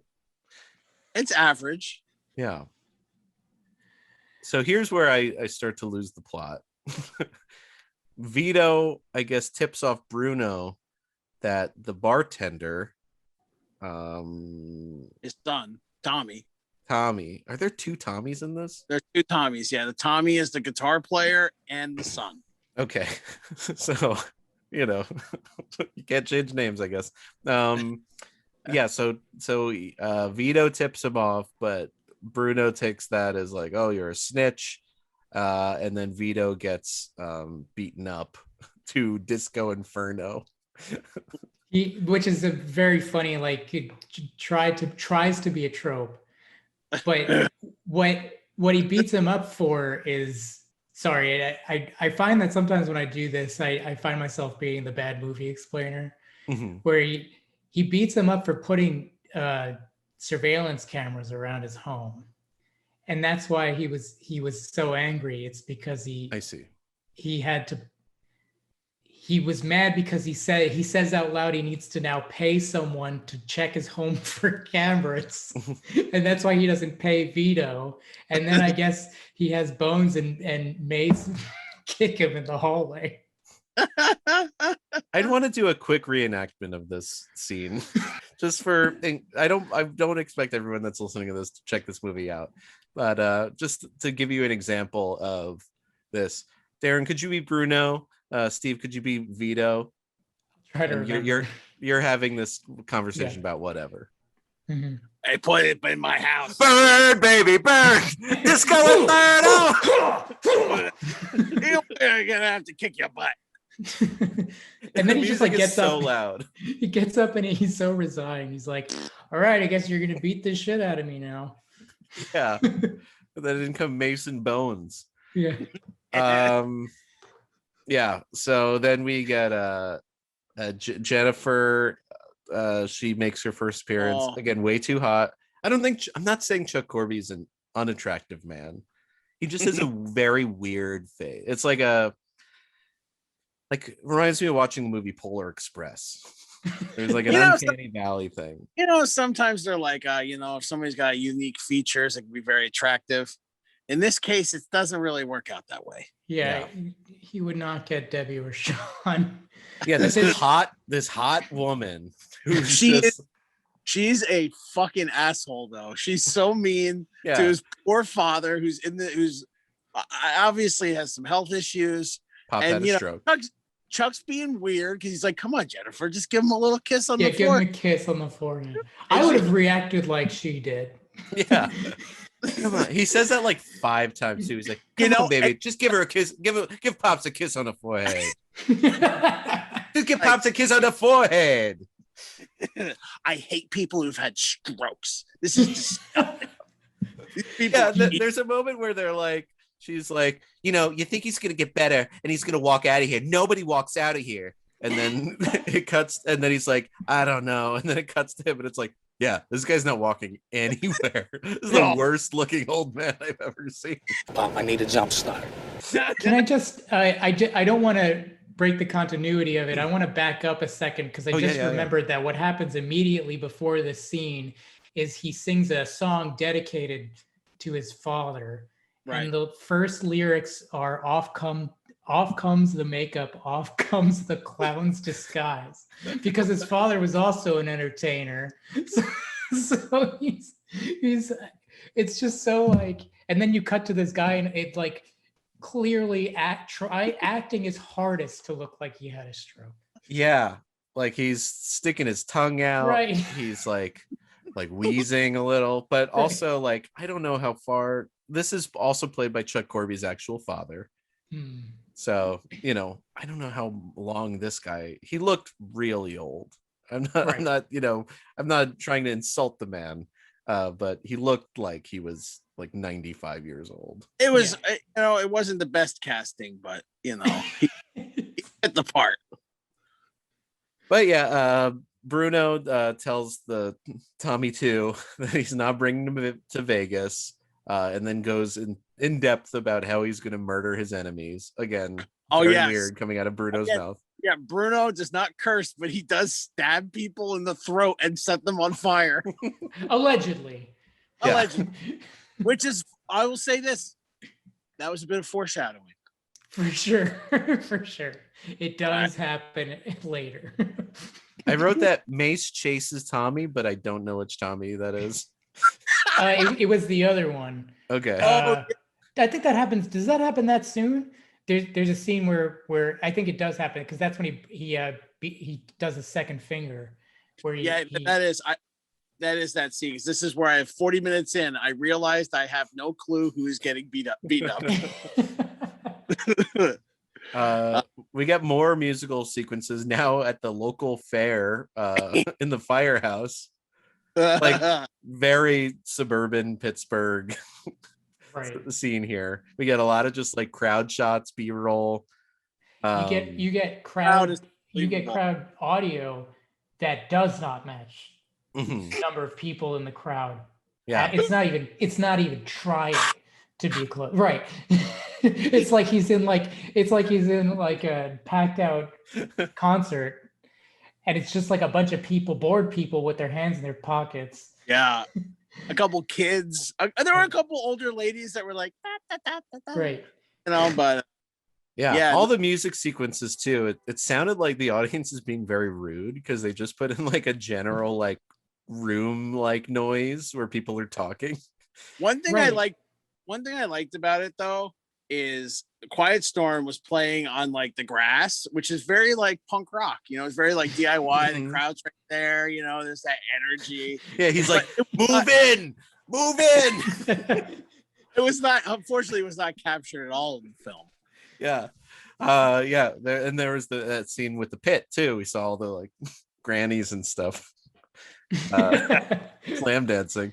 Oh. We find out, oh no, Jennifer's cheating on Chuck with Tommy too. This scene, this was our first taste of CFNM in the film. We had a clothed female nude male scene where Tommy is in his white jockeys and Jennifer's fully clothed, but she's hot for him. There's no way that Debbie Rochon would have let them film her naked for this movie. Yeah. She has in other movies, including ones that John Russo has done, not Saloonatics, which I don't think we mentioned this. I just want to throw this out here. This movie was renamed, so if you are looking for it, you have to look under what's it called? The Mob Boss and the Soul Singer. Yeah. I like Saloonatics more. Although there's a cartoon now that's about like a saloon. That's the problem with Saloonatics is it's not. You think Saloonatics, you're thinking cowboys and old shoot them up, having a good time. There's none of this. They are at a bar for part of the movie, but I wouldn't call it a saloon. Yeah, nobody's getting like a sarsaparilla smashed over their head.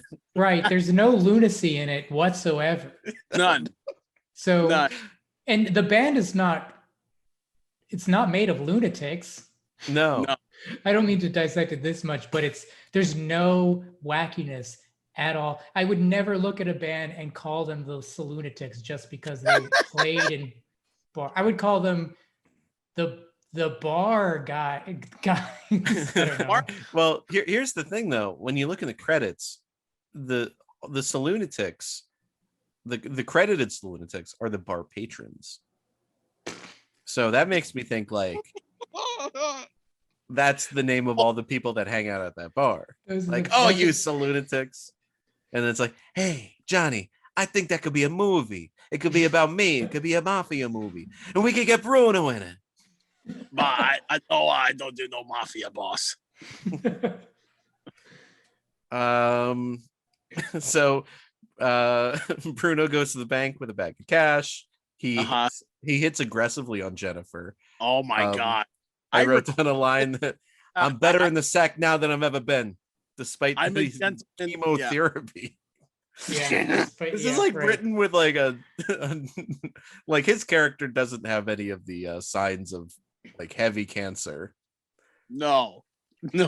Besides and because he does have colon cancer in the movie, and I believe other ailments as well. And there's nothing less suspenseful than a villain that will die just by himself.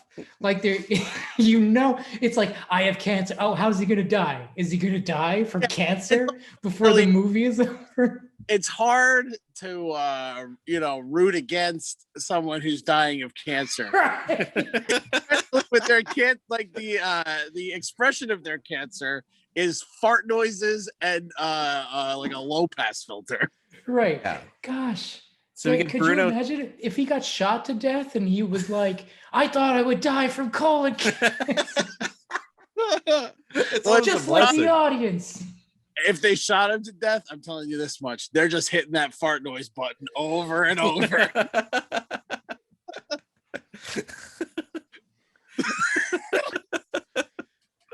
Oh my God. So we hear Bruno talk about how good he is in bed. Then we get a scene with Chuck and Jessica, who's just busting his balls.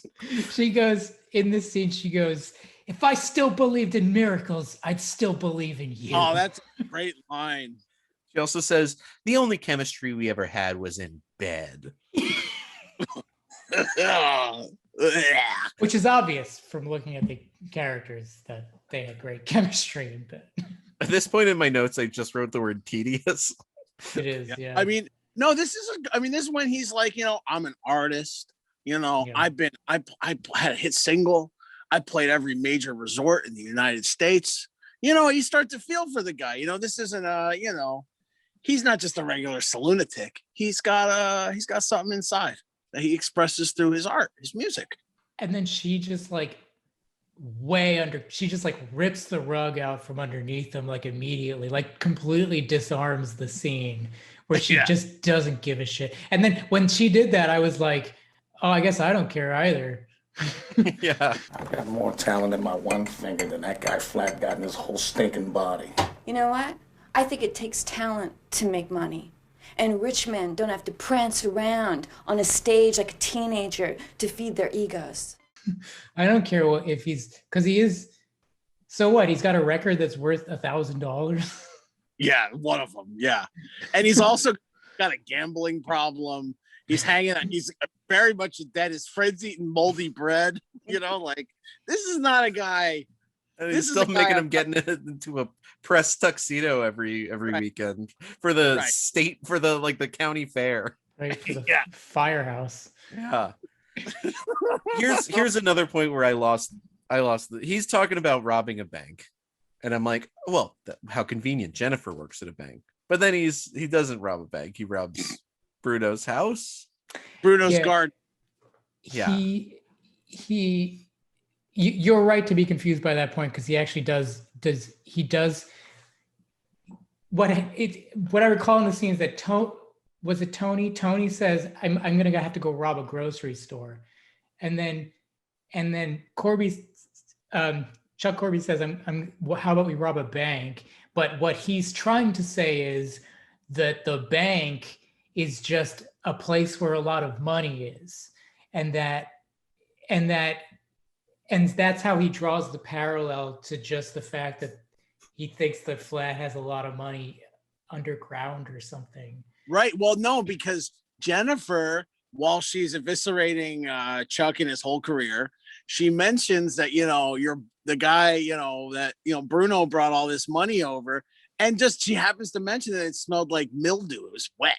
Right. And that was just a little thing that he realized that Bruno must be hiding it underground. Mm-hmm. So Larry, is that the other guy's name? Who his wife is an X-ray tech, so she has, quote, access to radioactive stuff. Yes, right. And using the radioactive stuff and I absolutely did not understand what the scheme was. Well, the idea was so they were gonna take the radioactive stuff, and she was gonna put it on the money. The money. On his money.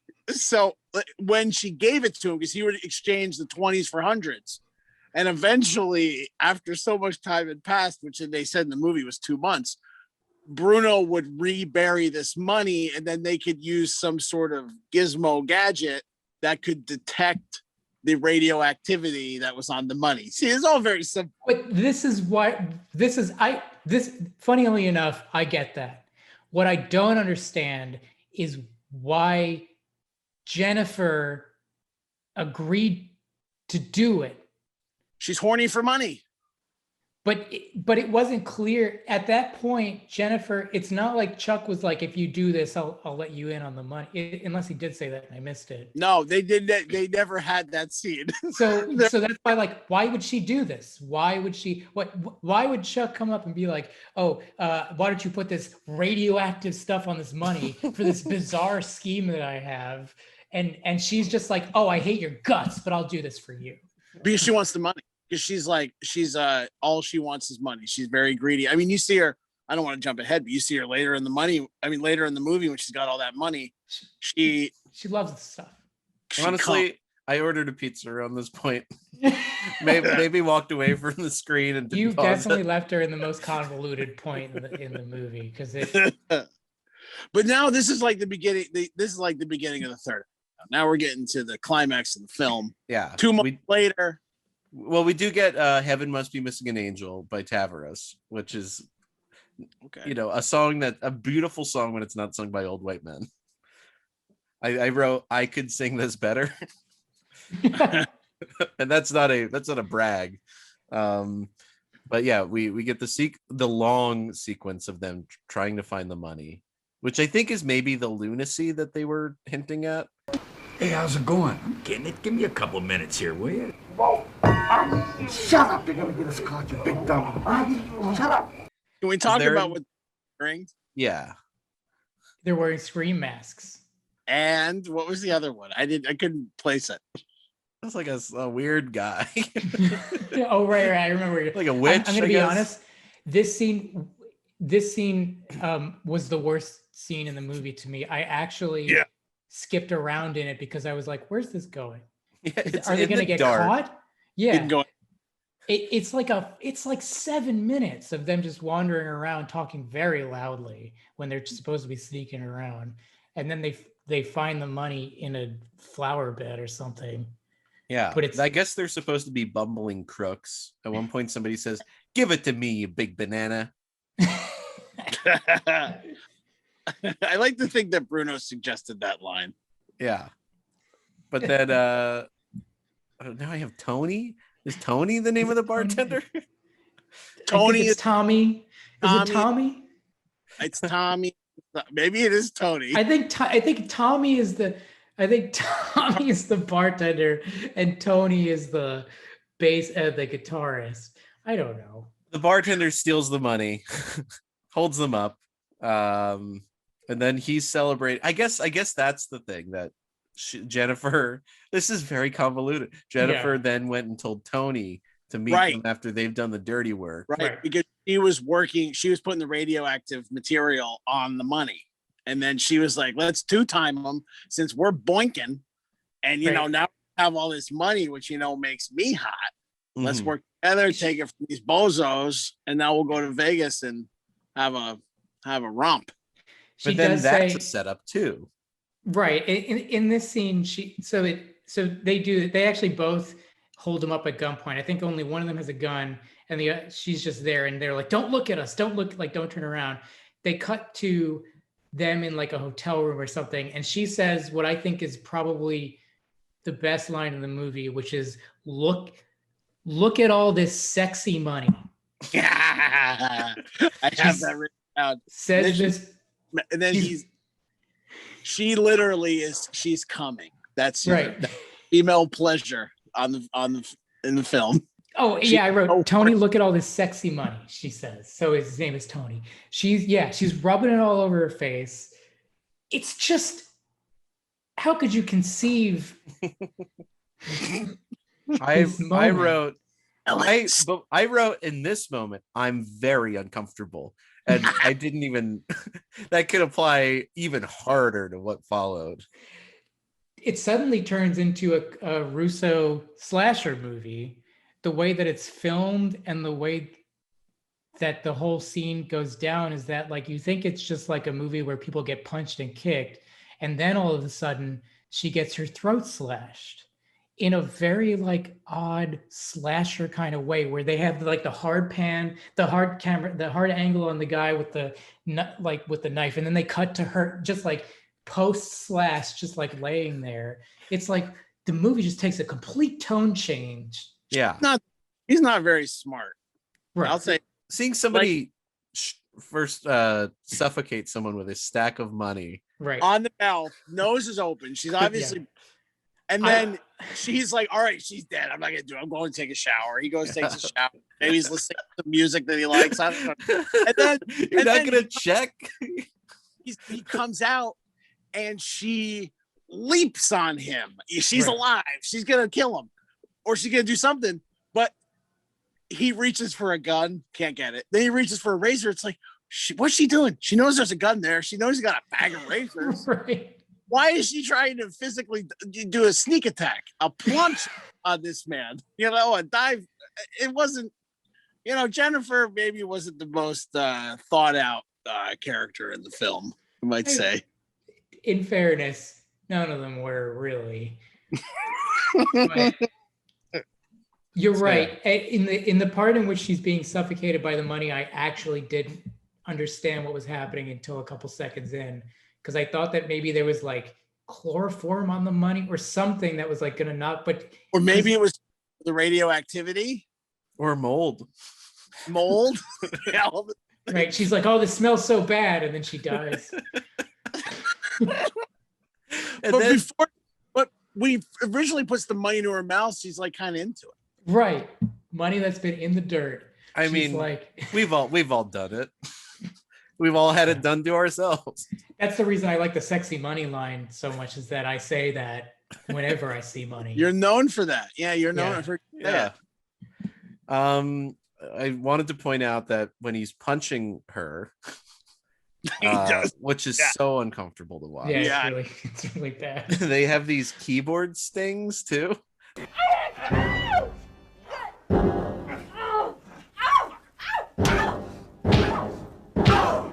Here's where this movie goes off the fucking rails.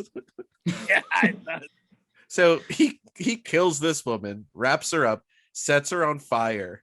Then a cop runs up and he just slashes him in the middle of the woods, just a regular trooper. Yeah.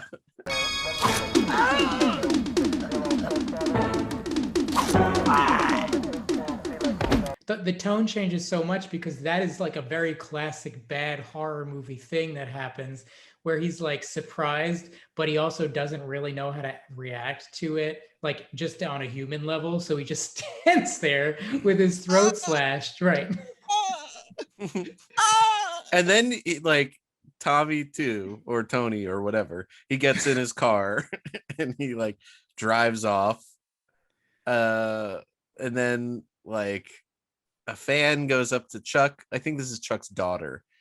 And she's like, I love your music. You're so talented. And he's like, get away from me. Yeah, I'm sorry. I don't want to talk to anybody. He goes on way too long about it too. He's like, I don't want to talk to anybody right now. I'm trying to be alone. It's like, he's like starts to get up, but then he has like more of his beer. Yeah. I just wanted to come here and drink alone. Back at the club, I felt like I would have entered a time warp. Because everybody's dressed the same as the first scene. Vito's like, I'm not going to get beat up this time. To what's her name, who's been gone the whole movie. Right, she's suddenly back. I don't even remember her name. Janelle. Bruno farts. Tommy kills Bones. Tommy kills some other random guy that like walks up and he's like, what's going on? Kills him. Vito shoots a car and it blows up. Randy shoots Vito in the shoulder, and then Bones kills Randy. What happens to Mace? Mace is dead. Tony shoots Mace. Oh. Because Mace goes to pick up so in this scene they're in like a junkyard or something. Right. And the thing is, Mace and Bones, you don't like these guys. These are like bad guys. You're waiting to see their comeuppance. And then so they get it via Tony, who you also hate, who leaves a suitcase allegedly full of money in the middle of nowhere. And then Mace walks up to the suitcase and Bones is like, no, it's a trap. And Mace, I guess, is too stupid to stop, because why would he just leave the suitcase there? And that's when Tony kills Mace. So it's a very anticlimactic scene for these awful characters named Bones and Mace. All of these like C tier characters in this movie are part of the big like climax of it. Right. Exactly. Chuck is nowhere to be found. Yeah. So, and I guess Vito, he gets his wound stitched up because then a second later he's marrying Janelle in the sad bar. There's only two friends present. I think one of them is her mom and one of them is like her babysitter. Is this? And I just read this is so depressing. I think this is before or after the funeral scene happens around this time. Yeah, that's what I want to. Yeah. You know, Bruno passes away. I think right before the climax, he has like a physical problem. Right. And we didn't go. I wrote this down. I skipped over it because I didn't care. There's one line where they say earlier in the movie, like Bruno had a stroke or something. Like he's got so many health problems.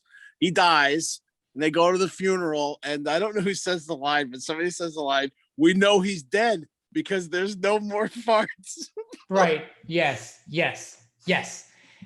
Paying off the fart subplot. Bruno. Also, it's worth mentioning the way he dies, because what he does is a very classic, like poor. It's basically the way that he dies is he gets so worked up that he has a heart attack or a stroke or something. Like he's yelling at Mace and he's like, "You're gonna find my son," and whatever, and then he's like. I'm gonna try to reenact this as poorly as he did it, because he does the thing that I really love where he's not even really that angry. He's like, "You're gonna find my son and you're gonna kill him," and then and then he's just like and it's like it's so bad because it's he wasn't that worked up. I mean, Bruno didn't have to do a lot of selling during his career, you know. He was usually the guy on top. God, it's so funny. And then they show him getting taken out in a stretcher. Yeah. Oh my God. But yeah, the funeral scene is also one of those moments where it's like, oh right, they didn't really hire extras or anything, or like people for the movie. Because at one point they're just like, oh, nobody showed up for the funeral. Well, I guess he had no friends. Nobody shows up for the wedding either. People seem to love them. Yeah. Yeah, none of the guys from the Force showed up. Just the guys at the bar. Yeah, and like they're first off, they add that crowd noise while it's happening, so it's like people are talking over the wedding, and then it's like the fucking bar hounds. They're like, "Hey, congrats on your new wedding!" Right? How about a toast? They're just like. Like they were just there. Chuck starts singing it. I just wrote, "This sucks." Oh, right. That he does the duet. He's doing the duet, right? With his daughter. So I don't know who that was. A woman we never saw. Right. Brand new character of the movie. Last 2 minutes of the movie, they introduce somebody. And then the movie ends with his dad is okay. Right. Yes. Yeah. His dad's, I guess, as fine as he could have been. He didn't look great. He's as fine as Bruno was in the beginning of this thing. Let's be. Yeah. Right. I guess that's why they don't make a ton of movies about people in their 80s. Or made by people in their 60s. Yeah. So I'm so sorry we put you through this, Steve, but you seem to get something out of it.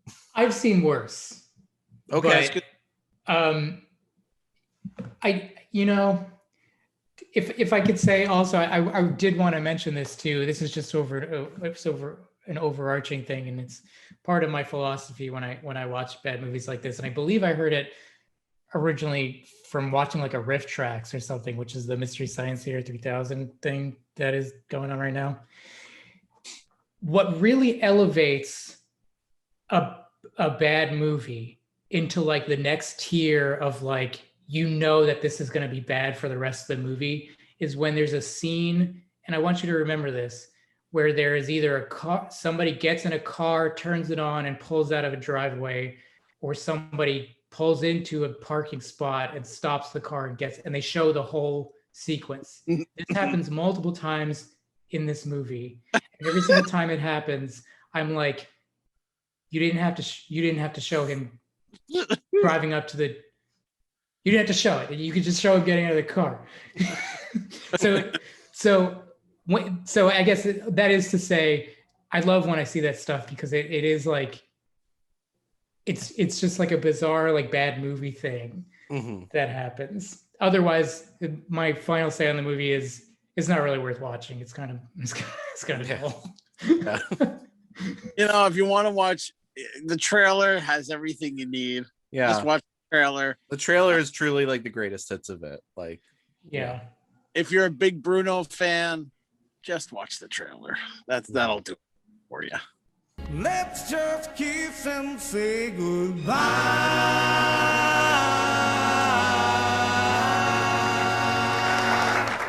Well, Steve DeSiena, do you have any plugs? Please enjoy the theme song to the to this show. No, not really. Darren, what do you got going on this weekend? Boy. Mr. Saturday Night on WFMU. Apparently, that's the name of my show. Is Mr. Saturday Night. That's your nickname. That's my nickname. Yeah, Just that's like right. Even though it's actually, you could say it's technically Mr. Early Sunday Morning. Just like the platter pushing Papa. Corky Chedwick on WAMO in Homestead. Well, yeah, I'm kind of like that. I'm an old school kind of DJ. I know we're gonna have fun this week. I don't know what I'm gonna play, but we'll have a bunch of new music, I'm sure. So check that out. Midnight, Saturday night, WFMU, WFMU.org. You know where to go. Yeah. And of course, again, check out ChocoPro. It's so great. They're doing the tag league. One of these days, you and me, Brett, we're going to Tokyo and we're invading ChocoPro. Yeah. They're not gonna, it ain't gonna be pretty. I know, like that, they'll have a little fun in their little romper room, but when we go over there, two bad dudes with attitudes, watch out. The shooters are coming, ChocoPro. Right. Watch Bang, out, bang. Chi. All right. Well, you can check us out on Instagram at Wrestling Club WFMU. You can check us out on Twitter at Wrestling_Club_. If you really want to be nice to us, leave us a review somewhere, whether it's on Apple Podcasts or just say a nice word. Tell people about the show. Check out our YouTube for a bunch of crazy clips. And Darren, why don't you take us out? All right, that'll do it for Wrestling Club. Thanks for hanging out. Shout outs to Steve D for the theme song and as our guest this week, and of course the fine folks at WFMU Radio. If you dig Wrestling Club, please like, share, subscribe, give us a 5-star rating on the Meltzer scale, invite your friends, check out the archive, and spread the word. Wrestling Club will return next Thursday night on YouTube, so please check it out. But until then, for Brett, I'm Darren. This has been Wrestling Club. Thanks again, and we'll see you next week. Bye-bye!